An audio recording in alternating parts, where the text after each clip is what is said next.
This is a guide on reinstalling the front glass digitizer and the LCD display on the second generation Apple iPad.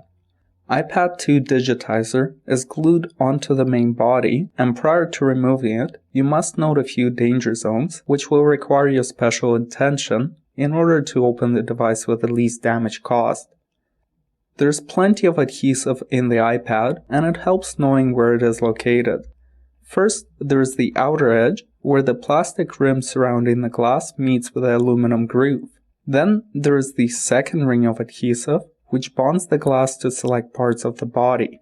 And last, there is a foamy dust shield around the LCD screen, which also adheres to the actual glass.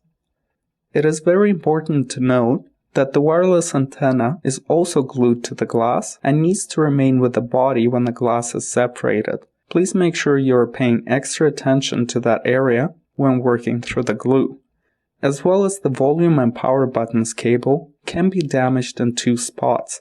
You should be extremely careful around those areas, since breaking those cables will disable vital functions and will require extra parts and time to repair. As usual, we're using the most basic tools, such as a putty knife and a small Phillips screwdriver. However, if you have access to a heat gun or a hairdryer, you may consider using it to soften the adhesive around the edges. The best place to start opening the iPad is the right bottom corner, just a few inches away from the wireless antenna. Please note, even though the plastic lid is part of the digitizer assembly, we recommend inserting your putty knife between the glass and the plastic. That way you can prevent leaving marks on the aluminum body. However, you will not be able to reuse the original digitizer anymore. In our case, the digitizer is clearly broken, and we strongly caution viewers not to open their iPads unless they are actually broken. Gently work your way around the edges, moving from the right side to the left, going back and forth on each edge until full separation is achieved.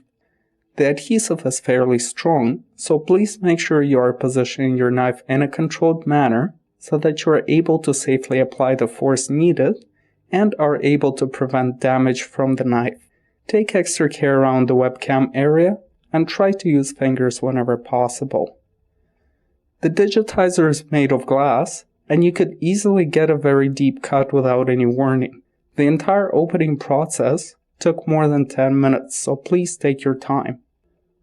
Once you have separated the right edge, make sure to separate the Wi-Fi antenna from the digitizer before proceeding any further. Now that the antenna is secured, it is safe to continue separating the glass away from the body. In cases when the digitizer is badly damaged, it may have to come out in small pieces.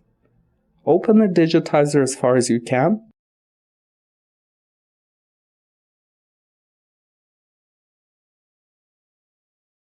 and proceed with removing the LCD screen. It has to come out first so the digitizer can be disconnected. Remove 4 Phillips screws, securing the LCD panel in place.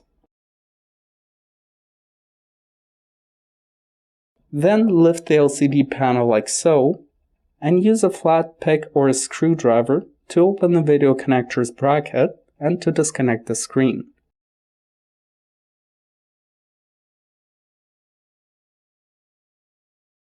Place the screen aside.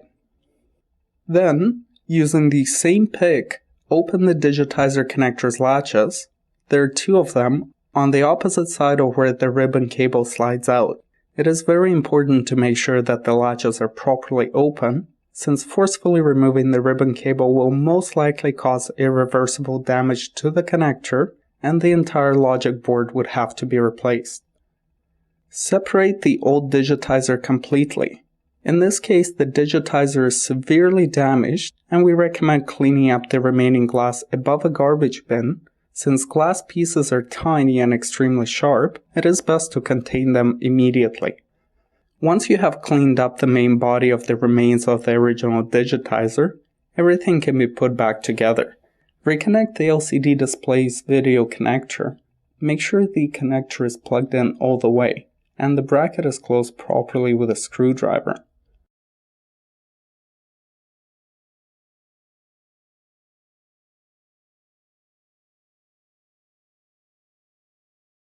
Slide the replacement glass underneath the LCD and reconnect the digitizer's connector. Ensure that both connector latches are up before sliding the ribbon cable in. Using a screwdriver, guide the ribbon cable back in place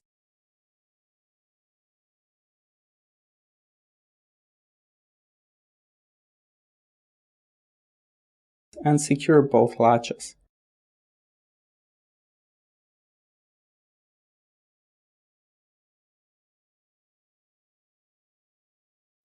Then flip the screen back in the original position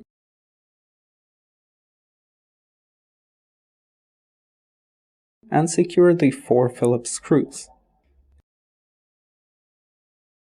In order to properly close and seal the digitizer, some preparation must be conducted.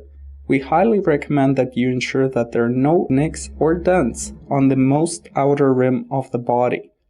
It is typical for the iPad to have some dents on the corners and the original point of impact which broke the digitizer.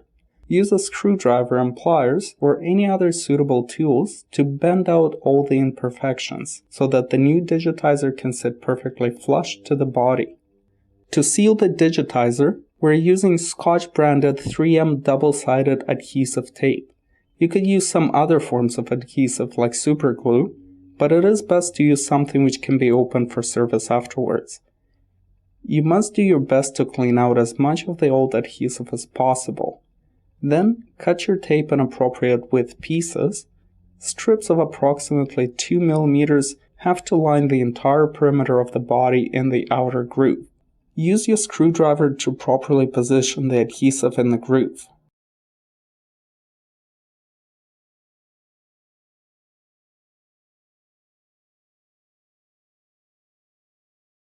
Then place appropriately sized pieces all around the second adhesive perimeter.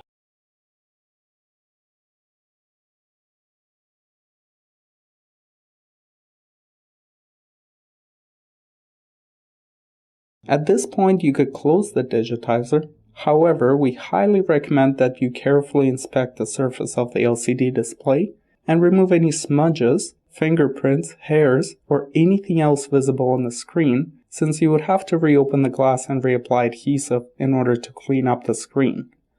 Close the digitizer starting from the left edge, ensuring that the plastic rim is sitting flush to the groove. It takes some patience to align the plastic rim, and you could use an X-Acto knife to carefully shave off some plastic to properly sink it into the groove. Once the proper alignment is achieved, apply weight on top of the iPad and let it sit overnight for the adhesive to properly cure, and you're done.